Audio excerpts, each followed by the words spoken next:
Donald Smith was an independent man living by himself in Boise, Idaho. As the years went by, subtle changes began to affect his memory.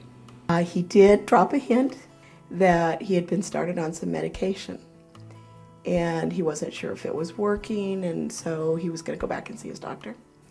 Then I got a call from the police department in Boise, and the police officer was very kind, and he said, "I just really want you to know how bad things are with your dad." Donna is a very caring and loving individual. She's gone through so much with the concerns of her father's health and his diagnosis. Did my research on Alzheimer's, knew that any major change could worsen it. And so my first plan was to keep him there in a community where he would be safe. She had gone all the way to Boise, Idaho to bring her father back. She had found out he was very, very ill.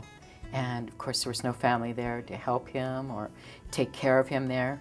So she immediately jumped in her car and took off and brought her dad home. Though her dad lived with her for a time, eventually Donna had to place him in a board and care where he could receive 24-hour assistance. I started having problems because they sent him home on hospice, but the board and care manager would select the hospice agency. And I kept getting these agencies that didn't do anything. Going to every one of his doctor's appointments, asking questions, trying to find the best thing for her father, the treatment that he needed. Just very unique, very caring individual. And so I had kind of done my homework, and I got a hold of a VNA.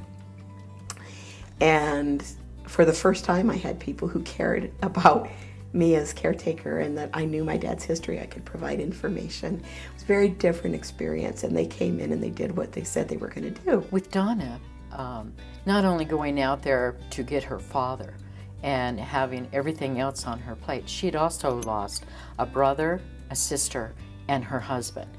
My whole family's gone now, and it was like having part of the family there to help with the decision making. If I were a rich person, I would be giving a lot of money right now to VNA, because the support that they gave, the services they gave, they were always available. Nobody ever was agitated because I called. And there were a lot of tears over the last months of his life. And they were a great resource. Putting herself in a good place and realizing how far she had come with helping her father, I think actually helped Donna get to the point where she is able to do better. They just are amazing people. They're amazing people, and I feel blessed that they were part of my life and my dad's life. You know, at the end, he ultimately had folks who were like angels watching over him.